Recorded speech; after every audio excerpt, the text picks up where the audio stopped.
So, and so that was his thing going on.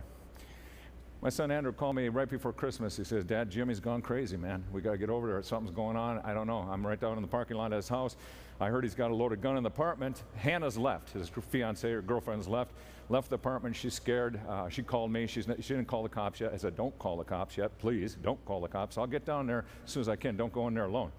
So we went down there. We knocked on the door, and here's, Jimmy didn't answer at first, and it's like just one of those cop shows. I mean, you knock on the door and you both stand on that side of the door because you don't know. Someone's going to go, who knows what he's doing on the other side of that door. He might go shooting something through the door. So, I hear him in there and I yell to him. I say, "Hey, Jimmy, it's your grandpa. It's Andrew, come on, open up the door." So he comes to the door and he's been like pulling on his hair. He's having a mental breakdown is what it was. And he's crying. He's all upset. He can't hold a job, see. And he can't get a job. There are no jobs out there to really get, And so he can't really hold one if he does get one, and what he can get is really nothing. And that week he was turned down from a job from Burger King. They said he wasn't qualified to work at Burger King. And it tipped him over the edge. So we sat and tried to talk to him to go out to the VA, and of course, he's already on their register already as a PTSD LMNOP. He's got a bunch of initials after his name now too. And I said, "Well, if you won't go out there, will you go to the hospital?" "No, he's not going to do that. He's been there, done that. Nothing ever good comes out of it." I said, "Well, Jimmy, I remember that Xango, yeah, I went to the meeting." See, you folks were really nice to him. When he came home on leave, actually, Brian Davis gave him a pair of socks in Minneapolis. You remember that, Richard? Because he says, "Who came the farthest?" I said, "Well, Jimmy, raise your hand." He goes, "Jimmy from Iraq." And so, I was like a shoo-in, man. Yeah. So he goes up there and they gave him his socks. And it wasn't the socks so much, but it was you people. It was Xango Nation. It was all you people afterwards, coming up to him afterwards and patting him on it. He was in his uniform and stuff, patting him on it, saying thank you for what you do and thank you for serving the country.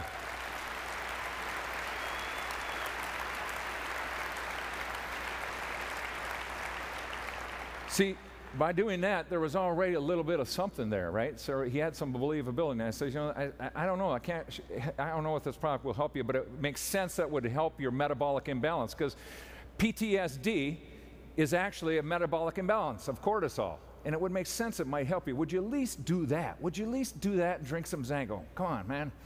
And so he agreed to do that. 5 days later, he calls me up. "Hey, Grandpa." "What?" He says, "Can I come down and clean your carpets? I need to make some money." And I said, "Yeah, I'm sure. Jimmy would never call otherwise." And so he came down to my office. He started cleaning the carpet, did a real good job. I gave him a couple $100. He took that money, put it in the gas tank, went out and started applying for jobs, went to the university or to the trade school, applied for a welding certificate course, came back and actually went back for an interview so he could get a GI Bill, and they're actually going to pay for him to get a welding certification so he gets some skills. Okay? And he got a job. He got a job at a firm doing military contract work. They're actually making parachutes for the guys over there. And he stayed at the job, and he's doing well, and he's under control again. And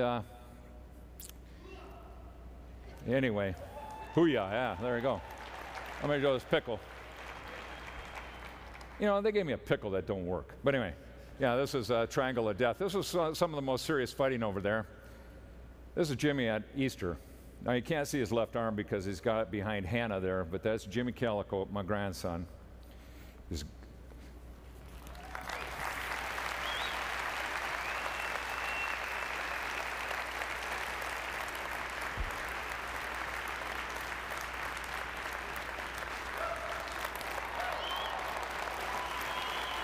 Thank you.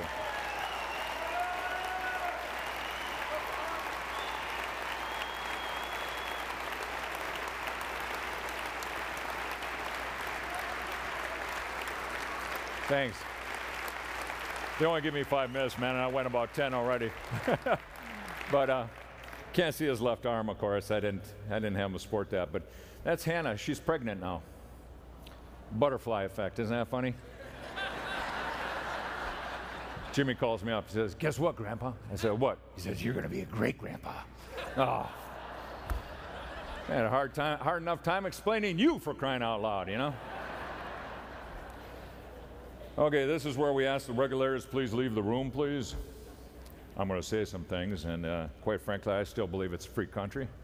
If they want to arrest me, come get me, okay? This is not Xango's opinion. I believe that Tel Aviv and Xango saved his life.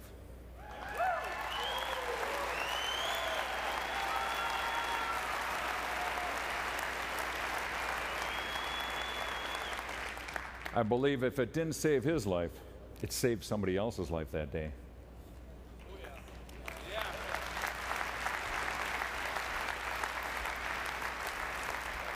Jimmy's got a bunch of medals. He's killed before.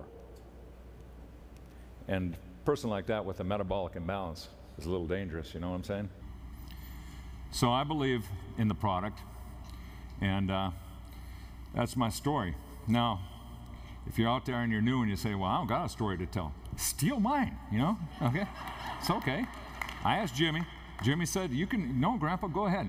I hope someday, and I pray that someday Jimmy will be up here telling his own story. Okay?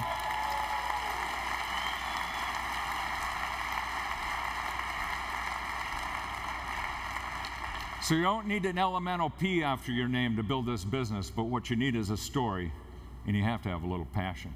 Okay? God bless you all.